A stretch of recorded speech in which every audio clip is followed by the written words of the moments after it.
Então, olá, sejam bem-vindos. A gente vai começar o nosso Ler Juntos com um livro que eu gosto muito, que eu sempre indico, que eu acho que é leitura obrigatória para quem se interessa por meditação, que é o livro Autocompaixão da Christiane Neff. É um livro que ele tem 13 capítulos, né? Então a gente vai agora tentar aí percorrer juntos esses capítulos, um por um. Então, a ideia é essa. Hoje a gente vai fazer a leitura comentada do capítulo 1. Então, sejam bem-vindos e a gente vai falar um pouquinho agora sobre a autora, Christiane Neff.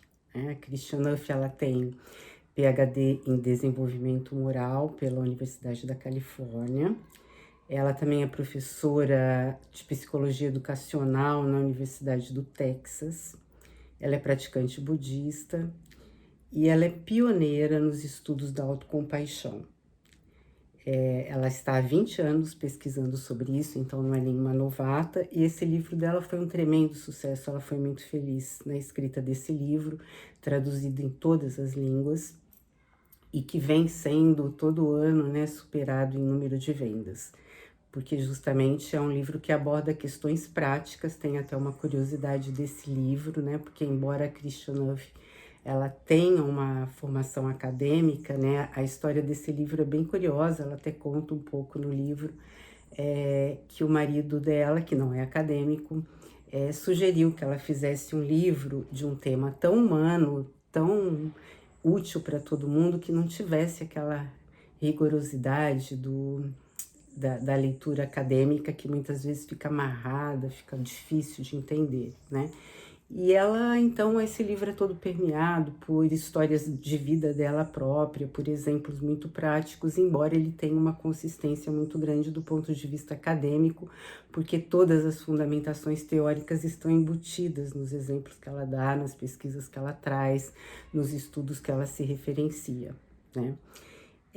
Ela também tem um programa, quem tiver interessado em saber, que é um programa nessa Universidade do Texas que ela coordena, que é para ensinar habilidades da compaixão na vida diária. E o nome desse programa é Mind Self Compassion. Eu tive a sorte, a alegria de fazer durante a pandemia esse curso de formação, e é um curso muito interessante, no qual ela, então, durante um período de 8 semanas, ela apresenta, né, todo um processo de como que a gente pode utilizar a autocompaixão no nosso contexto de vida pessoal, na nossa vida, como um recurso para a gente poder ter uma vida com maior bem-estar, com mais saúde mental, né? Então, o primeiro capítulo desse livro da autocompaixão ela trata do descobrindo a autocompaixão, porque vocês provavelmente devem estar ouvindo muito hoje em dia compaixão, autocompaixão. Isso muitas vezes provoca muitos mal-entendidos, especialmente quando a gente coloca isso no campo da saúde mental, como é o caso da Christiane Neff, né? Então, descobrindo a autocompaixão, ela vai trazer nesse primeiro bloco do primeiro capítulo, né, que é a questão de como que a gente se sente, né, nessa sociedade que a gente vive, muito pressionado, né, muito pressionado pela competição, a competição imposta desde muito cedo, né? Se a gente for pegar, desde que a gente coloca um filho nosso, né, na escolinha pequenininho, existe uma predisposição para você se sobressair, e esse sobressair é sempre uma carga, né, imposta pelo conjunto social, família, escola, mas a gente absorve muito isso. Então a gente acaba reproduzindo essa autoexigência, essa exigência de performance, de ser sempre melhor, de estar sempre na frente. A gente incorpora muito bem isso e a gente acaba sendo muito rígido em relação a nós mesmos, né? Então, ela coloca em relação a essa característica da nossa sociedade de autoexigência, de competitividade, a questão que, embora a gente deseje muito, a gente nunca vai conseguir estar na frente o tempo todo, né? Vai ter sempre alguém melhor que a gente em algum aspecto, ou algumas vezes a gente vai ganhar a corrida, outras vezes não. Mas o fato é que a gente está sempre permeado por essa conquista que implica em estar à frente, estar mais, em ser melhor do que o outro, né? Então é sempre uma disputa. E isso, até pelo fato da gente não conseguir manter isso o tempo todo, a gente precisa usar subterfúgios que eles não são saudáveis. Quais são eles, né? Então a gente quer ser aceito pelo outro, a gente quer conquistar as coisas, a gente quer que o outro ache que a gente é o suprassumo, o ó do borogodó, né? Então a gente está sempre buscando situações que o outro veja a gente de uma forma superestimada. Então a gente capricha muito nessa questão de se mostrar para o outro com valores acima, com diferenciais, com coisas a mais. Essas coisas todas, essas qualidades todas que dentro de nós, no fundo de nós mesmos, a gente não acredita que a gente tenha, né? A gente faz como se fosse uma espécie aí de merchandising, né, das nossas qualidades para a gente poder ser aceito de uma forma superior em relação aos demais, mas internamente a gente sempre está numa luta, né, buscando essa perfeição, que na verdade a gente sabe que ela não existe. Então, por isso ela causa muitos danos, né? Então, a Christian Duff também vai falar que por essa exigência social que a gente acaba comprando, o que a gente tem como mecanismo? A gente acaba projetando as nossas falhas no outro. Então, se vocês prestarem atenção assim na nossa vida de um modo geral, o que acontece, né? Quando alguma coisa dá errado, o primeiro impulso que a gente tem é achar um culpado, porque é como se a gente tivesse uma retração, um medo assim de assumir qualquer culpa de alguma coisa que deu errado. Então, a gente está sempre buscando alguém para transferir, né, os nossos problemas. Dificilmente a gente vai encontrar alguém que vai falar assim: olha, você me desculpa, eu errei, o que eu posso fazer para reparar, como é que eu posso ajudar, ou até em relação a nós mesmos, né? Como é que eu posso fazer com que eu me sinta melhor, com que eu possa superar esse meu desafio que não foi tão bom numa etapa, mas que eu posso reformular para poder ir bem na outra. Não, a gente tem um automatismo de negar que a gente tem algum erro, que a gente errou em algum ponto, e a maneira mais fácil, mas na verdade menos sofisticada do ponto de vista de saúde mental, é a gente passar a culpa para o outro e tentar esconder a nossa. Coisa que não funciona muito bem, porque dentro de nós a gente sabe exatamente os nossos pontos vulneráveis, a gente sabe exatamente o que nos causa medo e insegurança, né? Então, esse conjunto de situações de competição, mais a questão de você, então, por causa dessa competição, não se haver com as suas falhas, querer projetar no outro, a gente vai criando o que a Christian Duff chama de espelho distorcido, né? A gente começa a distorcer a realidade para ela caber de alguma forma nesse mundo do jeito que se apresenta, e a gente começa a projetar uma imagem nossa também distorcida em relação ao que a gente considera de nós mesmos, nossas qualidades, os nossos defeitos, as nossas potências, as nossas impotências. A gente acaba distorcendo para dourar um pouco a pílula, para o outro ver a gente bem, coisa que a gente, por outro lado, não consegue com facilidade. A gente sempre se impõe a algo que eu chamo de estigma da insuficiência, né? Quando eu fiz o meu doutorado, tinha um capítulo que eu coloquei esse nome, e ele se referia justamente à concorrência no mercado do trabalho, porque a minha tese eu tive que dar conta de falar sobre essa competitividade no mundo do trabalho, e que esse sentimento, né, de fragilidade que assola a gente, de que por mais que a gente tente, por mais que a gente se empenhe, por mais que a gente se dê, a gente sempre ainda mantém aquele estigma da insuficiência, nunca é suficientemente bom, né? Então a Christian Neff diz que nesse espelho distorcido não há chance da gente conseguir alguma estabilidade emocional. E aí então ela vai trazendo o livro para a questão da autocompaixão, de como que a gente pode solucionar essa equação complicada entre a exigência da sociedade, entre a nossa própria exigência, e como que isso pode fluir melhor sem tantos danos, né? Sem tantos problemas psicológicos como os sintomas que assolam em função disso, né? Então a proposta da Christian Neff logo de cara é o seguinte: a gente precisa se haver de verdade com a gente como a gente é, ter a capacidade de acolher as nossas qualidades e, igualmente, poder também reconhecer os nossos pontos fracos. Esse é um primeiro ponto para a gente superar qualquer coisa. E aí a gente vai precisar, então, de um aparato autocompassivo para a gente poder acolher as nossas vulnerabilidades. Então, aí ela começa a trabalhar essa questão da autocompaixão que a gente vai ver. E aí ela vai falar, então, sobre o autojulgamento, né? O autojulgamento que vem, então, decorrente desse sistema nosso de valores sociais, da gente precisar sempre da avaliação positiva dos outros, e a gente precisa a ponto da gente ficar um pouco dependente disso, né? Então ela dá até um exemplo que é como a gente querer comer doce, né? A gente come o doce, tem aquela satisfação maravilhosa na hora, mas depois a gente já começa a ter o revés aí da abstinência, que não é nada agradável. Então há um desequilíbrio, né, nessa vontade de querer avaliação positiva.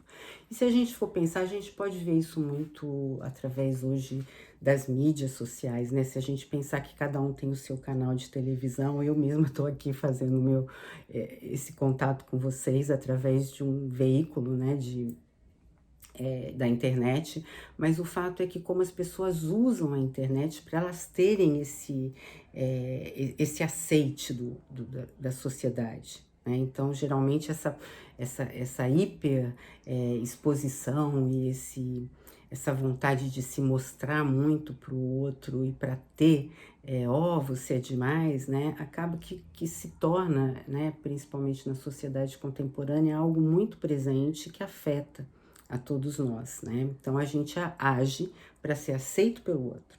Esse é o objetivo, né? E a gente fica se comparando o tempo todo, a gente se autocondena. O problema nessa questão é que existe uma decalagem entre aquilo que eu vou mostrar, se eu quero ser aceito por outro, então eu vou mostrar, uau, maravilhoso, né? E aquilo que internamente eu vejo em mim, que geralmente não é assim, né? A gente se auto-julga, se autoavalia de uma forma muito dura, muito rígida, né? E a gente se condena com frequência, né? Nesse ponto que ela trata do auto-julgamento. Então, mesmo quando a gente vai bem, mesmo quando a gente consegue atingir uma meta, a gente tem sucesso no objetivo, a gente não se satisfaz. Ou então é uma satisfação muito fugaz, né? É comum eu perceber entre as pessoas que eu atendo, por exemplo, que às vezes ficam meses, às vezes até anos para conseguir realizar um sonho ou percorrer um caminho árduo para conseguir realizar alguma coisa, e quando se realiza, aquilo quase que nem comemora direito, já vai para o outro desafio quase que instantaneamente, não tem aquele ponto de satisfação que faz a gente se recarregar, de satisfação mesmo, de contentamento, né? É sempre um déficit, a gente está sempre abaixo daquilo que a gente gostaria, né? Então a gente entra muito facilmente no que ela chama de martirização, a gente começa a se martirizar, o que eu poderia chamar também da gente se autorreferir de forma ruminativa, né? Eu começar a colocar aquilo na minha cabeça, por que que eu fiz, como que eu fiz, eu tô errada e não tá bom, eu podia ter feito melhor. Isso é um prato cheio para aparecer os sintomas, e ela cita, né, assim, porque isso é um gerador de insegurança, né? Então a gente acaba tendo problemas de ansiedade, a gente eleva essa insegurança para um patamar que acaba se tornando patológico. A outra forma que ela sugere no livro, qual seria então a outra maneira, né? E ela apresenta então a proposta inicial do livro, que é a gente parar esse auto-julgamento o tempo todo tão rígido e tão polarizado entre o bem e o mal, o certo, o errado, essa rigidez, né? E ela propõe, através de uma prática específica de meditação mesmo, exercícios correspondentes, que também é por esse lado meditativo, no sentido da gente ter um instrumento para conter esse auto-julgamento depreciativo, né? Quando a gente está se percebendo, entrando nessa linha de autopunição, de auto-julgamento, a gente fala, opa, né? Será que eu preciso ficar aqui? Ou eu posso fazer algo melhor para mim? Né? E é aí que entra a presença, é aí que entra a prática, e é aí que entra o amor direcionado a você mesmo, que é o que se propõe a prática da autocompaixão. Então, é exercitar, sobretudo, a autoavaliação. Então, essa autoavaliação é se aceitar de coração aberto. Então, aquele medo da insuficiência, aquele horror que a gente tem de errar, aquele pânico que a gente tem de ser avaliado ruim, de um modo ruim pelo outro, a gente começar a colocar afeto nessa história para a gente acolher, né, as nossas inteirezas, de uma forma aberta, sem ser um espelho distorcido, que a gente possa entrar em contato com a gente mesmo de um lugar meditativo, né? Desse lugar onde a gente consegue se aproximar com mais legitimidade, com mais clareza, podendo acolher, então, todas as nossas vulnerabilidades. E como isso não acontece do nada, né? A gente vai precisar dessa técnica que a Christian Nuff propõe no decorrer do livro. Então, a ideia é a gente se tratar de uma forma equivalente à forma como a gente trata um bom amigo em dificuldade. Então, o que que a gente faz quando um amigo ele vem relatar para a gente algo que não deu certo, algo que ele fez de ruim, um sofrimento que ele esteja passando, né? Quando a gente gosta de alguém e esse alguém vem trazer esse dilema pessoal, né? A gente acolhe, né? A gente acolhe, a gente tenta colocar esse erro, esse desconforto em relação ao erro das pessoas de um modo geral, porque todos nós erramos e a gente sabe disso, e a gente tenta conter aquela situação de um modo que o problema fique do tamanho dele, que geralmente é muito menor do que aquilo que a gente pinta, né? Daquilo que a gente atribui. Então, ela chama a atenção por um fato que não é tão difícil assim da gente realizar, que é dificilmente alguém nos trata mais mal do que nós mesmos a nós mesmos. Então, esse é um ponto da autocompaixão. A gente pode ter essa disponibilidade amorosa para acolher um deslize, uma sensação de ter feito algo errado que alguém tenha feito, mas quando isso acontece com a gente, é como se a gente ficasse assim, colocando a mão na cabeça, a gente quase se dá os tapões assim, por que que eu fiz isso? Ou então fica com a cabeça baixa, se auto-remoendo e aquilo fica. Isso é interessante, eu até costumo dar esse exemplo, né? Como que a gente tem um chicotinho interno tão potente e tão desperto, né? Que a gente faz isso com a gente o tempo todo. Aí eu dou um exemplo que é quando um cachorro ele faz uma coisa muito errada, né? Dependendo da coisa, a gente fica com muita raiva, né? E aí a gente pode ter várias reações, né? Até chegar ao extremo de dar umas palmadas, bater, falar alto, né? Passado aquele momento, a gente não vai ficar no dia seguinte, no próximo, ou, ou nas etapas seguintes, bater no cachorro pelo mesmo erro. No entanto, a gente faz isso com a gente, né? Isso seria a ruminação que entra na nossa vida de uma forma muito penosa e é muito comum, né? Então, a proposta da prática da autocompaixão é a gente, então, poder ser gentil com a gente como a gente é com os outros. E isso é como qualquer habilidade, porque a compaixão é uma habilidade, como qualquer habilidade, a gente precisa treinar, a gente precisa praticar, sob pena da gente não conseguir atuar de outra maneira, menos gentil, né? Então a gente vai em direção a essa forma de se tratar tão bem quanto a gente trataria alguém que a gente gosta. Aí tem uma parte do livro que eu vou aqui dividir com vocês, que ela trata da perspectiva budista em relação a isso que a gente tá dizendo, né? Do ponto de vista budista, você tem de cuidar de si mesmo antes que possa realmente se preocupar com as outras pessoas. Se você se julga e se critica continuamente enquanto tenta ser gentil com os outros, acaba desenhando fronteiras e distinções artificiais que só levam a sentimentos de separação. Então, o budismo, ele traz muito forte essa questão da gente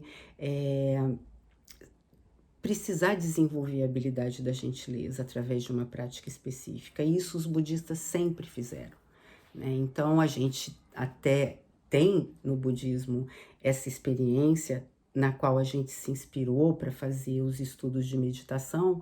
Da mesma maneira, a prática da autocompaixão também foi inspirada nas práticas budistas, que eles têm uma prática específica para cultivar a compaixão e a autocompaixão. Então, a gente precisa estar com isso bem trabalhado, porque essas distinções artificiais, elas vêm do fato que, né, acontece muito um abismo mesmo, né, entre aquilo que eu quero que o outro veja de mim, entre aquilo que eu mesmo vejo, olha só, e aquilo que eu gostaria de ser, mas não sou, enfim, a gente vai se distanciando, né, de nós mesmos, a gente vai criando recortes que vão ficando muito retalhados, e isso não leva a um bom lugar. Então, a gente precisa se recolher, numa prática que a gente possa estabelecer a calma, que a gente possa cultivar a nossa gentileza em direção a nós mesmos para poder acolher, então, as fragilidades, né? Aí ela vai tocar num ponto muito importante que durante o livro esse tema vai voltar algumas vezes, que é comparar a autocompaixão com a autoestima. Então ela traz a autoestima a partir de uma perspectiva, né? A autoestima pressupõe narcisismo, a autoestima pressupõe egocentrismo e preconceito. Por quê? Porque, veja bem, tem até uma passagem do Dalai Lama, que o Dalai Lama, fizeram uma pergunta para ele, se ele achava que as pessoas tinham que ter autoestima, o que ele achava da autoestima, alguma coisa assim nesse sentido, e o Dalai Lama desconhecia esse termo, esse conceito. E sempre tem ali, né, o tradutor que fica ali falando com ele, e o tradutor explicava, e ele tentava fazer aquele esforço com os olhos para tentar entender o que é e tal. E esse conceito é tão difícil para o budismo, para eles entenderem, que realmente o Dalai Lama demorou, ou talvez nem tenha conseguido abraçar e entender completamente o que é autoestima. Porque a autoestima, por que ela é narcisista, né? A gente tem que mostrar para o outro que é melhor. Por que que ela é egocêntrica, né? Porque eu tenho que ficar o tempo todo preocupado comigo mesmo, como se eu fosse o centro do universo, para poder então me projetar sendo melhor que o outro, né? E ela envolve preconceito, porque quando eu exponho a minha autoestima, de uma certa forma, eu estou dizendo que eu sou melhor do que alguém.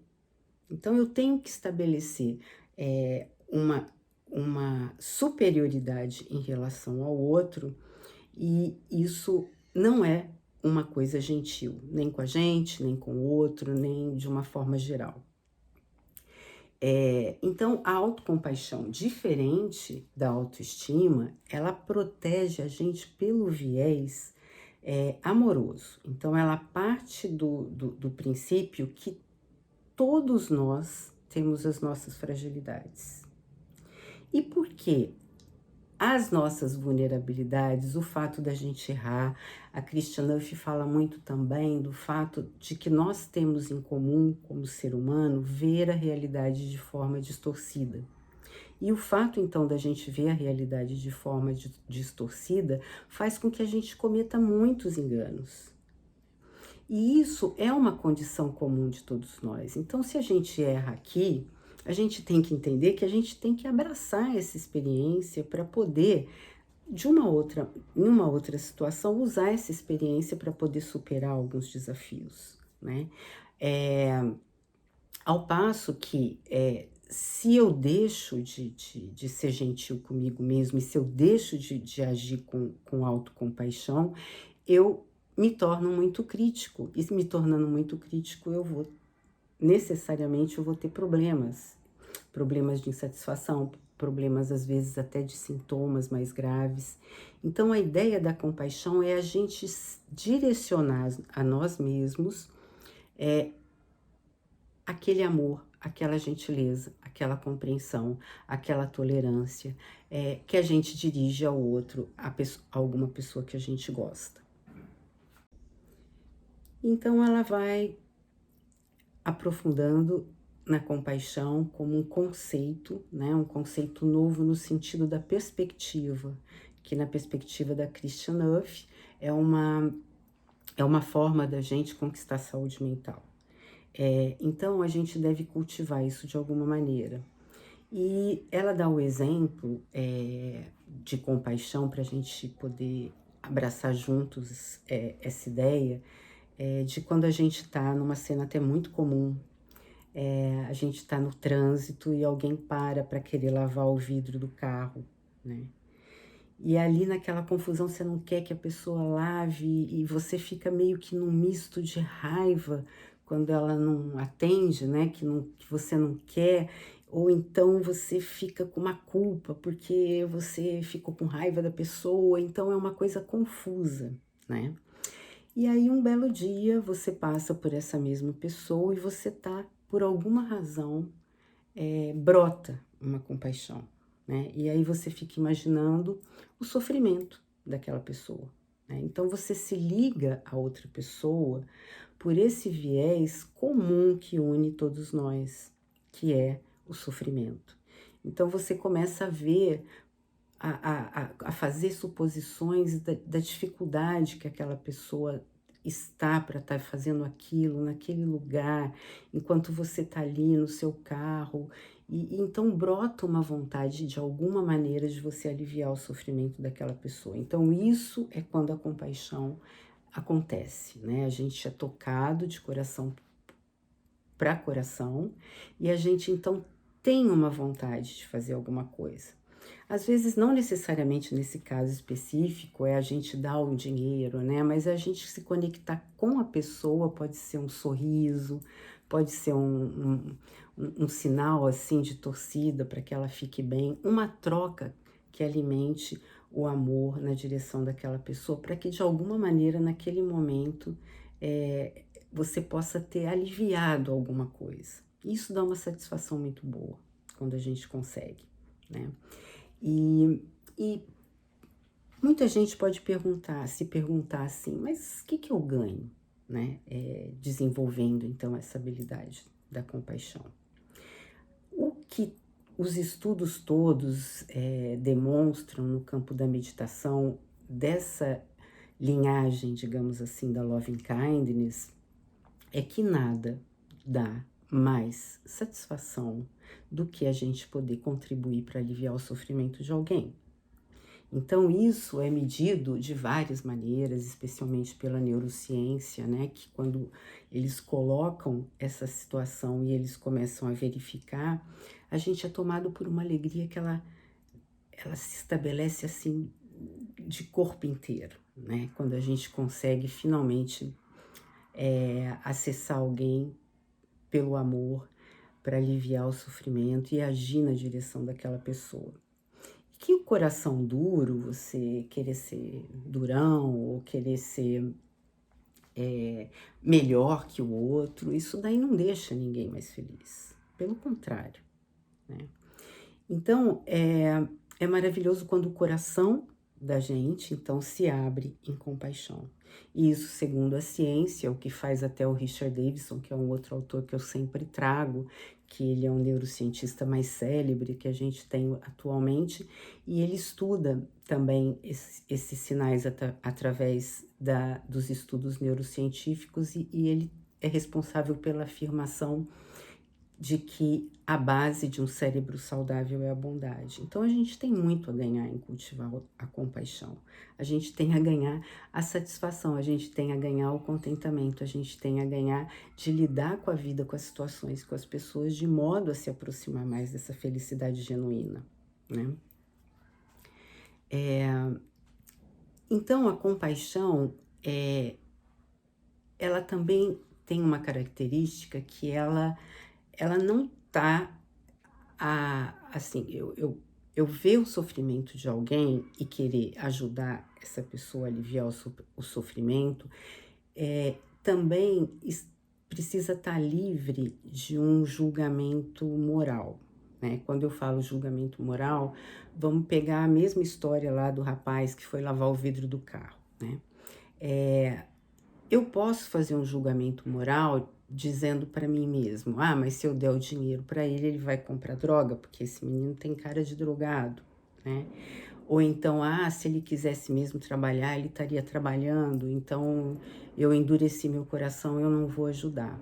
A questão é que a compaixão, ela independe, né, dessa questão se a pessoa se o sofrimento daquela pessoa decorre de fraqueza pessoal dela ou não, né? Se ela fez decisões ruins, independente, né? A gente sabe quantas falhas a gente comete. Então, o fato daquele sofrimento existir, mesmo que a pessoa tenha feito opções ruins ou esteja numa situação ruim, aliviar o sofrimento dela passa a ser mais importante do que avaliar as razões pelas quais, segundo os meus critérios, né? Então, a compaixão, ela não tem a ver com você escolher, né, as pessoas que merecem ou não a compaixão. A compaixão, ela brota dessa visão de ver o sofrimento no outro e de se comover, e não importa como, você ter o desejo, você ter o impulso de querer ajudar, né? Então, na compaixão, a gente tem a visão clara do sofrimento. O sofrimento vem, eu me conecto com ele e eu desejo amenizar. E ela diz, então, que reconhecer a nossa condição humana compartilhada, imperfeita e frágil como ela é o que a gente precisa na compaixão. Então, essa condição humana universal, que é a base também de uma visão budista, né, que para o Buda a gente se equipara em termos humanos pelo sofrimento, só essa questão, só essa verdade já seria o suficiente para a gente ser mais compassivo, para a gente querer mais ir em direção ao outro para ajudar as pessoas, porque poderia ser a gente, ou então a gente pode estar bem agora, mas daqui a pouco a gente não vai estar e a gente também vai precisar de outras pessoas. Então o sofrimento, ele é cíclico na vida, ele nunca vai deixar de existir. Então é uma maneira para a gente poder então se socializar a partir dessa premissa, para poder então a gente ter uma vida melhor, né? E aí ela começa a entrar nesse primeiro capítulo, mais pro final, na gente ter compaixão pela gente mesmo, né? Então, eh, a gente reconhecer o nosso sofrimento é o primeiro passo. Só que isso é muito sutil, porque às vezes a gente não reconhece o nosso sofrimento com clareza. A gente tem o desconforto, mas a gente não reconhece, né? Porque a gente tem que seguir em frente, porque a gente tem muita demanda, porque a gente não quer errar, e isso fica meio que embutido no desconforto sem que a gente consiga sentir. Então, quando a gente para numa prática de meditação de um modo geral, a gente faz uma limpeza no espelho, a gente faz uma limpeza na lente da vida a partir da calma, né? E no caso da compaixão e da autocompaixão, a gente começa a colocar outros ingredientes na prática para nos aproximar, então, desse nosso estado de reconhecer o nosso próprio sofrimento, né? De acolher o nosso sofrimento. Porque aí, então, a gente vai ter uma abertura para poder atuar sobre ele. Sem esse reconhecimento, a gente não consegue nada, né? A gente simplesmente vai tocando a vida, as poeiras e os problemas vão sendo colocados para debaixo do tapete até eclodir em algum sintoma, alguma coisa desse tipo, né?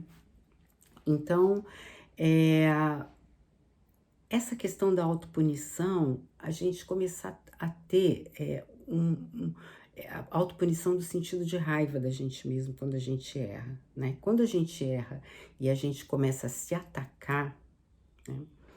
Quando você começa a praticar essa meditação, você percebe que você está fazendo um ato contra você mesmo. Esse autoataque, essa autopunição, essa coisa de querer se judiar, se maltratar para poder talvez se sentir melhor, o que não acontece, mas enfim, porque você não deveria ter feito uma coisa que você fez e tal. Relaxa, porque todo mundo comete erro. Primeira coisa, né? Então, a nossa cultura, né, que tem essa marca que ela destaca nesse primeiro capítulo de independência e de individualismo, né, vai contra a corrente de estudo da compaixão, né? Porque numa visão integrada, nós somos seres interdependentes. Essa independência, ela foi uma construção social, mas ela vai contra a natureza, né? A inteligência da natureza, e ela vai contra a natureza humana, porque nós somos seres interdependentes, né? Se você estuda a física, se você estuda o desenvolvimento humano, se você simplesmente observa o funcionamento do nosso organismo, né? Cada célula, cada parte, cada órgão, cada passagem tem que estar totalmente conversando uma com a outra para aquilo poder acontecer de uma forma saudável, né? Qualquer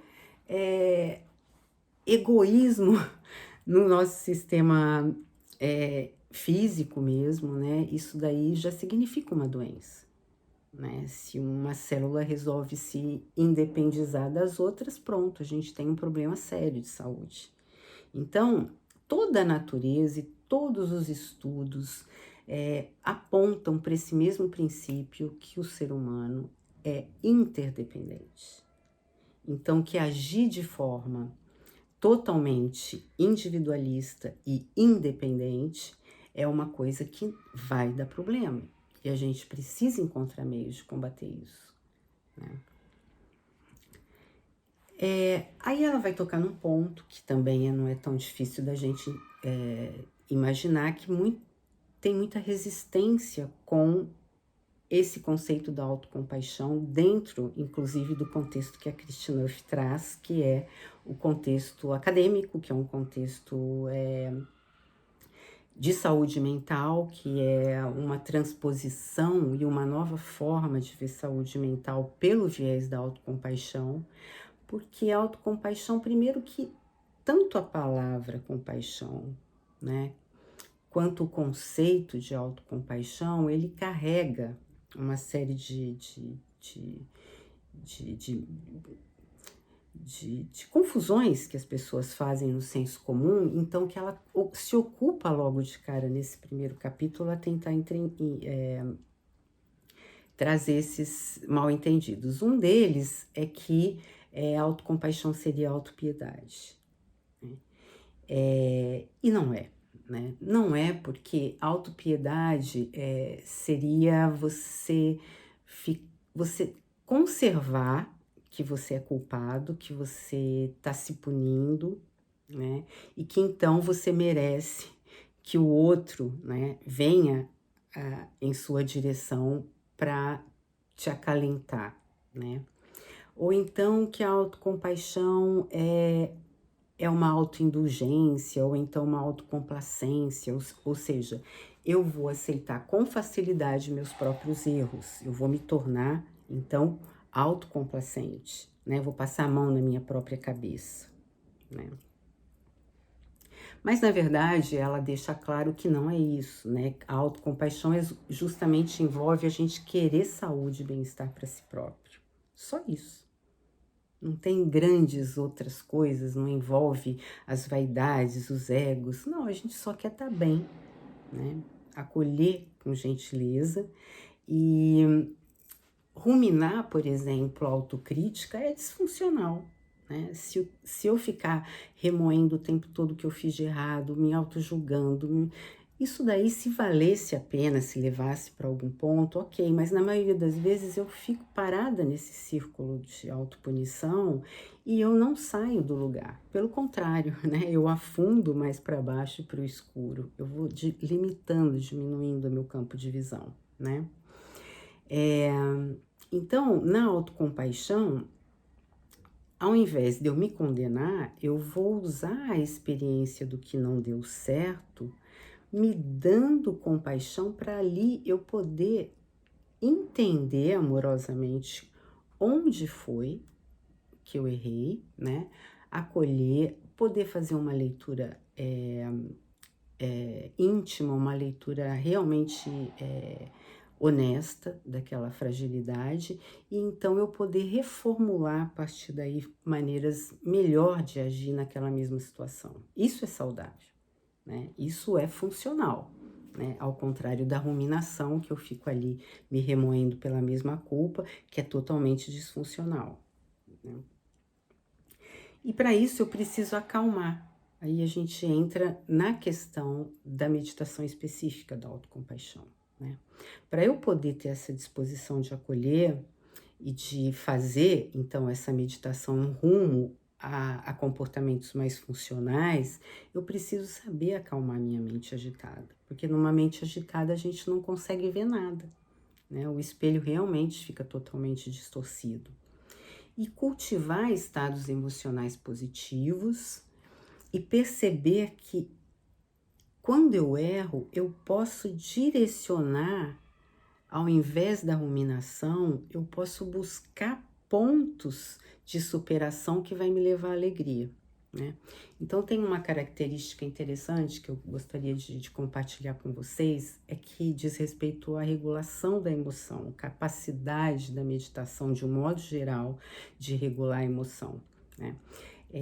Como é que funciona a regulação da emoção, nesse caso específico de uma meditação que cultiva o amor, que cultiva a bondade, ou a compaixão, ou a autocompaixão, né? Quando eu me conecto com o amor, né, eu direciono a negatividade de uma cena, ou de uma situação, ou de um conflito que está me consumindo pelo auto-julgamento, pela autocensura, e eu redireciono a minha atenção para alguma coisa de superação, para algo que eu queira melhorar da próxima vez, para algo que eu queira superar. Então eu faço uma regulação da minha emoção, ao invés de eu ficar com a minha emoção presa em uma cena destrutiva ou autodestrutiva, eu vou levar a minha atenção para aquilo que realmente importa, que é a superação, que é o recuperar tão logo quanto possível a minha estabilidade e o meu bem-estar. Então é basicamente, né, a gente já vai chegando aqui ao final do primeiro capítulo, a gente cultivar a bondade que já existe em nós, né? Então a gente vai na prática da autocompaixão buscar esse silêncio que eu chamo de refúgio interno, né? Encontrar o nosso refúgio interno. E quando eu digo encontrar o nosso refúgio interno, é mais ou menos assim, é muito agradável quando a gente encontra com a gente mesmo. Diferente do que algumas pessoas podem supor a princípio, né? Eu sempre costumo lembrar que nesses anos todos que eu ensino a meditar, nunca eu tive, numa primeira experiência, alguém que nunca teve contato com a meditação, que até me avisa, olha, eu nunca fiz, ou eu não consigo ficar um minuto parado, não sei se eu vou conseguir, né? Sempre é um relato de satisfação, desde o primeiro momento. Porque é gostoso quando a gente encontra uma calma e a gente se acha na gente mesmo no momento presente. É extremamente confortante, né? Então a gente buscar esse refúgio interno e a nossa fonte de amor que já existe em nós. O próprio ato de meditar é um ato de amor, né? A gente não costuma falar assim, a coisa mais importante que alguém pode dar para outra pessoa é atenção. Pois então, né? Qual é a qualidade de atenção que você pode dar para você mesmo durante a meditação? Que é basicamente isso. A gente está o tempo todo com atenção, com atenção, com atenção para permanecer presente. Né? Isso naturalmente faz a gente acessar essa nossa fonte de amor, de autocuidado, de gentileza. Né?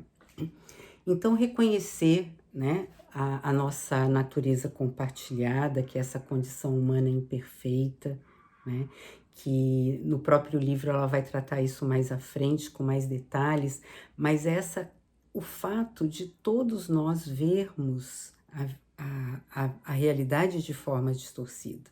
Todos nós. Né? Então a gente vê uma situação, a gente começa a distorcer e a gente começa a fazer um monte de construção mental equivocada e aí uma margem para muito engano e etc. Né? Então a meditação, tanto do ponto de vista de alcançar a calma quanto o amor-bondade, ela vai de encontro a essa organização interna para a gente se achar no melhor ponto a partir de nós mesmos. Né? Porque o senso comum também coincide com as descobertas científicas nesse sentido, né? Que é quando a gente fala a resposta está dentro. Né? A resposta está dentro quando você consegue se acessar a partir desse lugar de calma da meditação, né? E então o auto-julgamento nesse processo da meditação da autocompaixão, o auto-julgamento negativo ele começa a ser substituído por uma sensação de calma e aceitação. Né? Aceitação no sentido de reconhecer, não de concordar com o erro, não tem nada disso, mas eu reconheço e a partir desse reconhecimento eu vou ajustando, eu vou superando, eu vou avançando com alegria. E abraçar a nossa própria dor como uma preocupação atenciosa. Então, eu acho interessante ela trazer essa questão da preocupação atenciosa, né? Porque abraçar a nossa dor significa a gente ter condição de se acolher, né? Acolher nessa nossa vulnerabilidade de sofrimento, né? Eu não preciso brigar, como muita gente pensa assim, mas eu não aceito esse sofrimento, né? Toda vez que a gente não aceita alguma coisa que a gente tem dois trabalhos. O que não vai deixar de ser, né? E a gente vai estar mais distante do que é. Então a nossa chance de ajustar a realidade vai ficando cada vez pior, né? Então, primeiro ponto é acolher, e essa preocupação atenciosa me lembrei de um conceito que o Daniel Goleman traz, o Daniel Goleman que escreveu Inteligência Emocional, e ele também estuda a compaixão, e ele também estuda essa base da saúde a partir da saúde mental a partir da compaixão, e ele chama o que a Kristina está chamando aqui de preocupação atenciosa, ele chama de preocupação empática, né? Que é eu me haver, né, com a minha própria dor, né? No caso da autocompaixão e a dor do outro, já buscando formas de superação, nesse sentido que é a preocupação, né? Então, a preocupação empática, a preocupação atenciosa é como que eu posso, né, de uma forma acolhedora, atuar na direção da minha dor para eu poder aliviar, para eu poder superar esse sofrimento. Então, assim a gente chega no final do primeiro capítulo, né? Eu espero que vocês tenham gostado, que a gente possa aqui permanecer mais juntos, né? Vai ser toda semana, né? Toda terça-feira eu vou disponibilizar um vídeo, né? Esse capítulo tem 2 exercícios, uma meditação e um exercício. Então, agora a próxima etapa é eu gravar a meditação correspondente a esse capítulo e também vou disponibilizar para vocês. E o exercício, eu vou gravar um vídeo separado, propondo o exercício para vocês, porque é fundamental nesse livro a gente acompanhar a leitura teórica, né, a leitura do livro, junto fazer as atividades propostas, né, porque é um livro que ele te oferece uma ferramenta para você entender na pele aquilo que está escrito no livro. Então, até a próxima semana e que todos tenham uma ótima semana. Foi muito bom estar com vocês.